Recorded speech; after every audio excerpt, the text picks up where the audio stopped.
Hey, you're with me today, Hannah Carr, and it's such a pleasure to be here together. And I want to speak to you today around those of you who are cycle breakers in your lifetime. So, what does that mean? It means someone who is changing the way from how it's done before. So that may be from the way that your parents have done things, or just what in society collectively, or the ways that your ancestors have done things for generations. And it's not always an easy path. And this is something that I feel that I'm really personally working through at the moment. And just as I'm recording this podcast this morning, I've spent some time out in nature, meditating. The sun's out. I had to get out there and I drank some cacao and I drew a card. And the card that I pulled was so appropriate. So for those of you that are watching, I'm going to show you the deck that I was working with this morning. So this is Rebecca Campbell's deck and it's called the Ancient Stones Oracle. And I was lucky enough to be gifted this from a very special friend and client as a recent birthday present. And I'm really enjoying working with this deck. And as I pulled the card this morning, I'll just show it to you now. And for those of you that are just listening, the card is called Cycle Breaker, but it's very beautiful. In fact, the image also almost reminded me of my sister Sarah a little bit. And it says on the card, you'll get through it and the cycle is ending. Wow, you'll get through it and the cycle is ending. So, for all of you cycle breakers out there that are doing this work, I would really love for you to remember this message. I don't think this card is just for me. I think this card is for every woman that I work with and that we work with inside the Holistic Health Collective. And I actually got quite emotional about this. So at the weekend, just past, so middle of March, I've just come back from running a very intimate retreat. We had just 4 people on the retreat, and it was a new collaboration for me. I ran it with a very special friend, Hayley B, who is a very amazing and talented sound healer. And we held this intimate retreat, and it was for those women that wanted to explore their spiritual path in a much deeper way. And as I was in ceremony that weekend, I actually had, and this happens to me often, it happens to me in women's circles and song circles that I host, but tears of gratitude start to flow because this work and this path is such a privilege. And that's not to say that it's not hard. It is hard and it is challenging. But you know, those things in life that are hard and challenging and they reap the most rewards? It's not the easy things that always reap the most rewards, right? So I had tears of gratitude of the moment and of the women and all the people in the world that are on the healing path, so men included, but those people that are choosing actively to do the healing work despite the path being challenging, despite the fact that you have to own everything, that you can't project. You can. We're trying not to do that on this path. We're not going into victim. We're not projecting onto others and saying it's their fault. We are owning everything. And that is so challenging, but at the same time, it is so empowering. And I'm going to read a little personal message to you, but I run a bi-weekly, so in every other week, women's circle. So I came back from retreat feeling deeply grateful for the women that had shown up for themselves on the retreat. And as I got back, there were some messages on my WhatsApp group for my women's circle. And someone was asking if they could share some playlists. And I thought, wow, I'm literally surrounded by amazing women who are stepping up to do the healing work on themselves. So I sent a little message out to the group. I'm going to read it to you because I want you to feel the sentiment.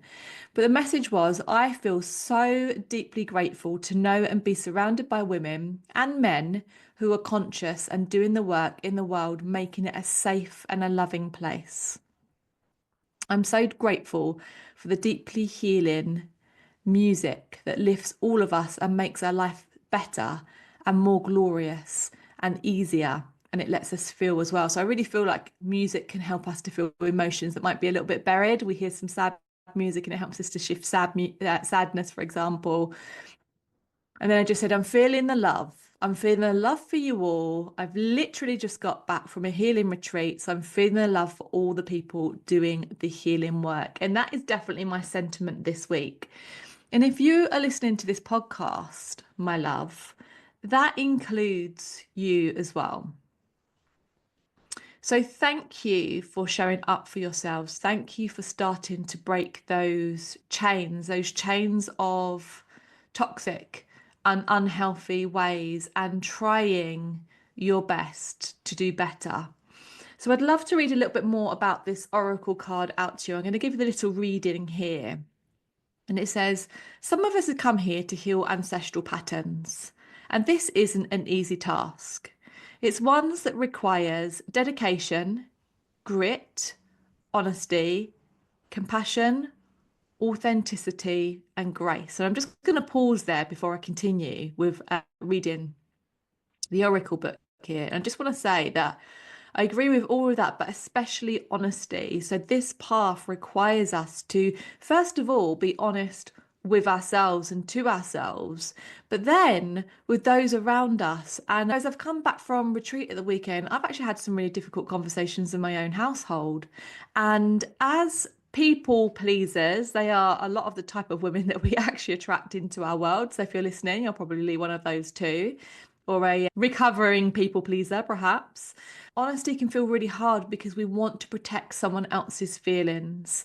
But if you are coming from a place of authenticity and you're not saying something with malice or to be unkind, but it is literally your truth, we actually have to get over trying to manage other people's feelings and know and trust that they can take care of their own feelings and that it is safe for us to speak the truth, right? The truth will set you free, as they say. So I'm just going to carry on reading the rest of this Oracle card book here. It says the Cycle Breaker card is one of gentle encouragement and deep acknowledgement. Okay, so keep going. If you're a cycle breaker, know that being open to healing and change is a revolutionary act. Okay, the path of breaking cycles repeated is always unique, and it's one that only the most courageous take on. Not everyone wants to change because it's uncomfortable and hard to understand. And the work of changing long-standing patterns is often misunderstood and unacknowledged. For the cycle breaker shines a light on what is broken, what is dysfunctional, harmful, or painful, and says, there must be another way. This is a card of acknowledging your willingness to do the work. So I'm just going to take a pause there because I'd like to address that little part there. But there may be something that goes on in your household or with your family or in some of your close relationships or maybe your work relationship that actually is a bit broken or dysfunctional, but it's always been done that way. So maybe other people can't actually see it as that. We had a little example in my household, at the weekend actually, and it was someone who was projecting shame. And when this kind of pattern happens, often people aren't aware of it. And so this comes back to the truth speaking. When we may not do it in that moment, we may do it a little bit later when people are feeling more regulated. But can you have honest and truthful conversations to hold people to a higher standard with love? And are you prepared to do that? So continuing from the book now, the deep healing like this cannot be done in isolation. Often there are things at play within our system that both slow us down and speed up the process.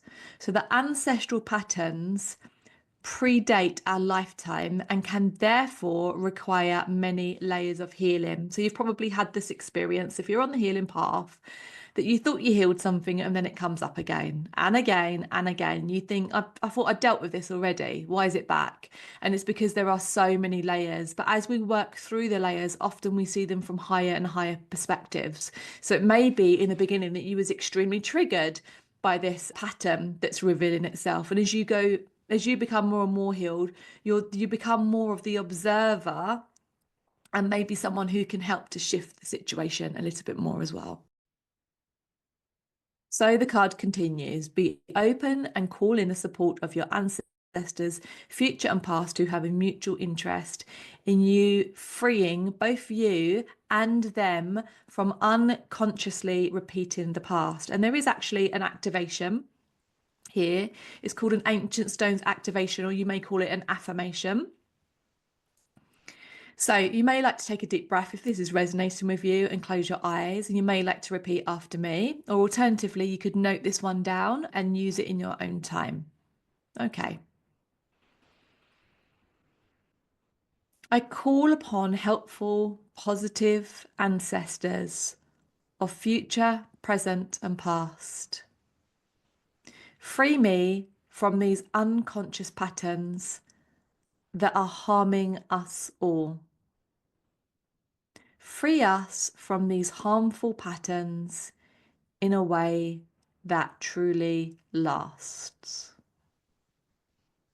And so you could use this affirmation, you could use it daily, or you could use it, you might remember after an event, so you might call it in then, but it might also be as you're witnessing an event, something unfolding perhaps within, I'm going to keep talking about family dynamics because those people that are there that are closest to us that are in our closest relationships are our most healing ones. They're also our most frustrating ones, but that is how they're actually healing us. So it's those that are closest to you. So you can use this activation or this affirmation even whilst it's happening, particularly if you're the observer and you're not actually part of it. Maybe you're seeing a dynamic play out between, I don't know, your mum and your kids, or your partner and your sibling. It could be any combination. So this is a really beautiful card. So remember that one. And let's just continue to talk about that a little bit. So I'll just share a little bit from personal experience about breaking these ancestral patterns. First of all, if you're born into them, you will probably be part of them, or you have been on some level at some point in time because you didn't know any different. So, say, for example, your parents were verbally abusive to you.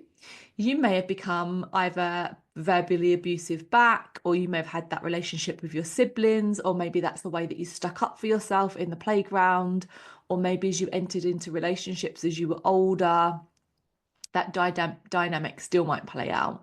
Okay. And at some point, and maybe it was even when you was a child, you realize that you didn't like that. That's the really powerful part about this sometimes, these toxic patterns, is you think, I absolutely do not want to be like that. At some point, you've come to that realization, or you may have had that very early on, and you start to do things differently. Now, for those around you, namely your family, this can be extremely triggering for them for many reasons, but they may feel judged. They may feel guilty if they're aware of any of their past behaviors. They may feel that you're rejecting them. There could be so many feelings that come up for them. And they may also unconsciously keep trying to pull you back into these patterns of familiarity. And the reason for that is what is familiar to us is normally comfortable. Even if we don't like the experience, if we're used to it, comfortable can feel safe because we know it. And even something that may be more peaceful resolution may feel unfamiliar. So for some people, that actually may even feel boring, for example, or like nothing's going on in life. There's just nothing going on. Some people like actually arguing because it feels like they're feeling something as it's happening, and feeling something rather than feeling nothing for some people is a preference. So, what I really want to share with you today is as you start to change things, you may get some pushback. I'm just going to see if I can think of any examples of this.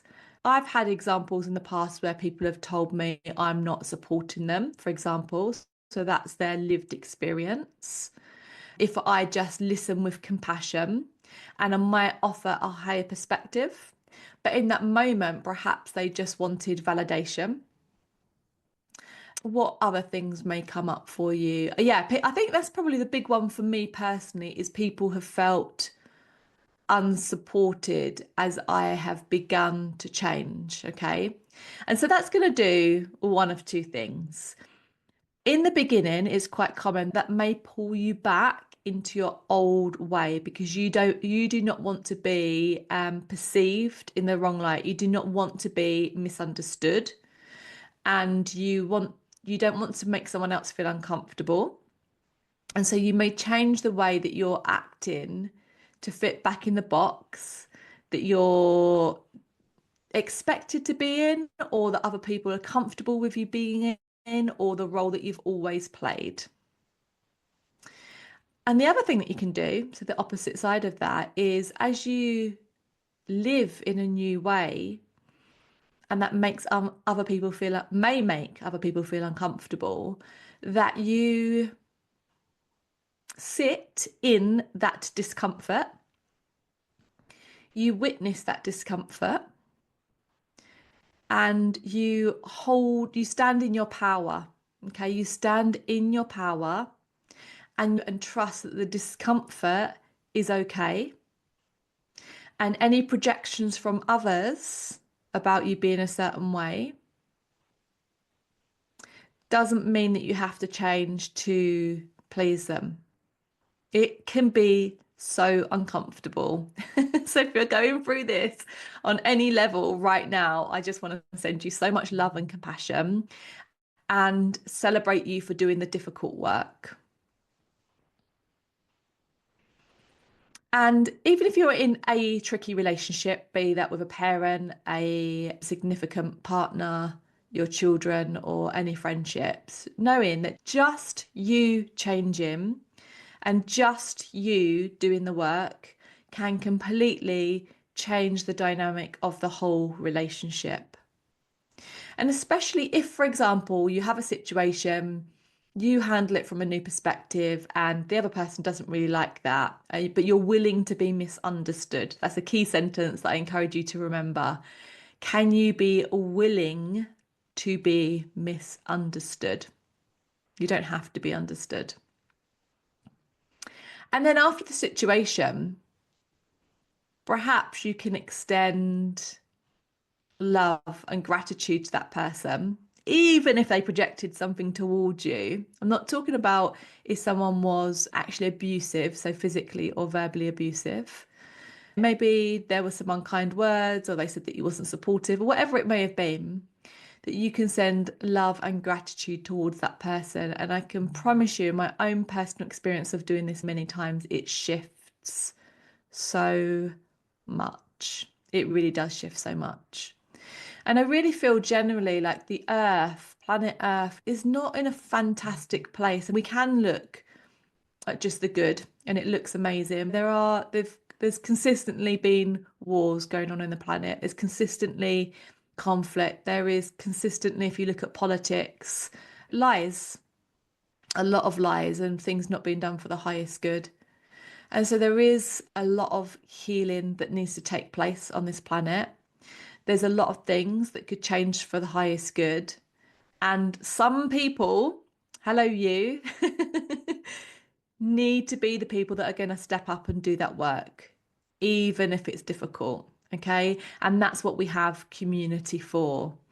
That's why we have created the Holistic Health Collective. And obviously, we're not the only people out there. There's so many different communities out there that are doing the work. And this work has really amazed me by how much I have been able to surround myself with kind, compassionate, considerate, loving people. My mind is literally blown every single day from the messages that I get from people, the reflections, the heartfelt love that I receive from people.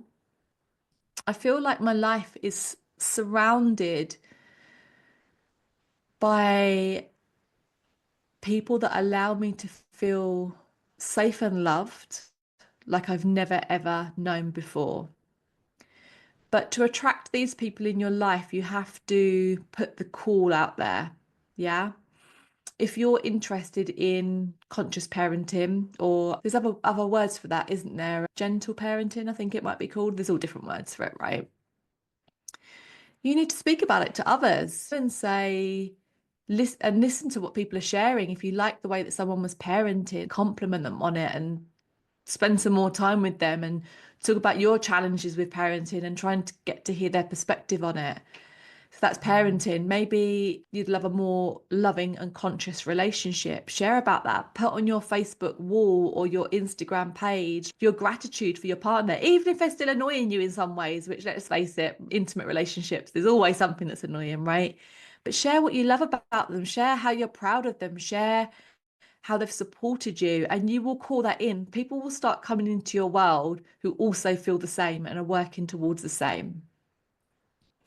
If you can you find a newfound gratitude for your work? Perhaps you're in a job that you're not really enjoying, but you can find a new level of appreciation and gratitude for how it is serving you. So even if that's just that it's giving you some money at the end of every month, but that's allowing you to pay all your bills and stay relatively stress-free from a money point of view, that's amazing. There's so many people out there in the world that haven't got that. So share that, start talking to people about how you really appreciate your job, even if there's parts of it that you don't like. And what you focus on will grow, right? You will attract more of that towards you because you're on that vibration. You will attract more of those people into your life because you're on that vibration. But if you're not sharing any of your thoughts and you're not telling anyone all of these thoughts that are in your head, how can you possibly attract it towards you? So if you would like a supportive community, you've probably heard, but we have a online monthly membership. It's really for women's health, those women that are like in the perimenopause or kind of age, probably about 35 to about 50, 55.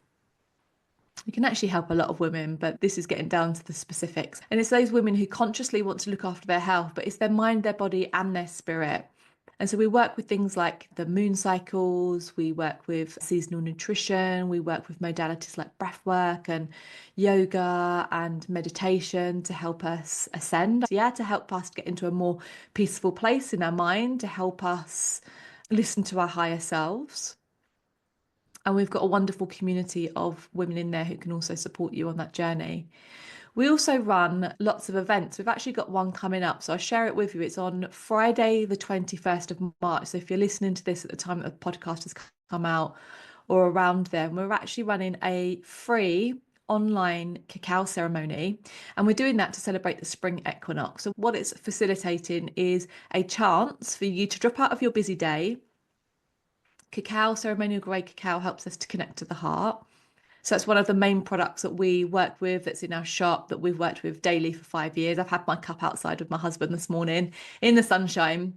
And that really helps you to drop into your heart. And we come together in community to allow that space to really honour the new season. So it's like a celebration, but also notice that we're moving out of the time of winter, which was this time of like more inwards, like reflection, and we're moving into this time of spring, so the time of ideas and renewal and newness. And also it's very much a time for the body to start cleansing. So we're dropping the heaviness of winter and we're stepping into that newness of spring, but the body sometimes needs a little bit of support doing that.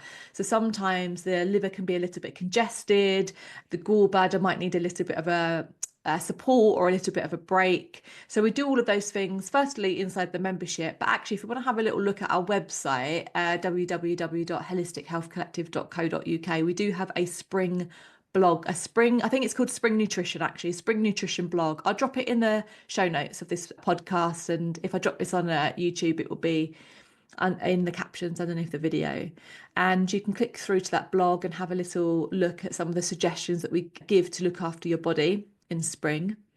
But the ceremony, the free cacao ceremony, will take place at 5 p.m. on Friday, the 21st of March. And if you have registered for it, you'll also be sent the replay. So if you can't make it at 5 o'clock, the replay will be available for a few days afterwards. And if you're not available for that and that doesn't sound like your kind of thing, we've got loads of other stuff going on. We've got an event coming up on the following Sunday, so the 23rd, and that's an in-person event in Ashford to celebrate that spring equinox. But we've got other events as well. So Sarah runs lots near Margate in Kent, and we're going to Glastonbury this year. That's one of our favourite places to visit every single year. We're going there for the autumn equinox. So if you feel like you want more community and more support, go to our website, check out some of our offerings, come along to some of our events, whether it's our free online ones, whether it's our half-day in-person ones, whether you want to come away for a full long retreat or you want to join our online community, our membership, the Holistic Health Circle. There are women out there that are doing the same work as you. They are walking the path. They are coming across challenges as they're walking the path because that's part of the journey. And they are supporting each other through that and having the tools to hand to work through those emotions that may come up as well as you are breaking these ancestral patterns. I'm sending you so much love if you're working through it at the moment. I want to wish you a very happy, we want to wish you a very happy spring equinox. Do make some time for yourself on Friday. So whether you join us online or not, do connect with nature, get your shoes off, get your feet into the earth or onto the grass and go and hug a tree with a cup of cacao and maybe take a speaker with you and listen to some beautiful music or just your own breath or the birds or whatever it is that feels good for you. Take some time to honour the seasons and we honour you for walking this path. We love you very much and we will see you on the next episode.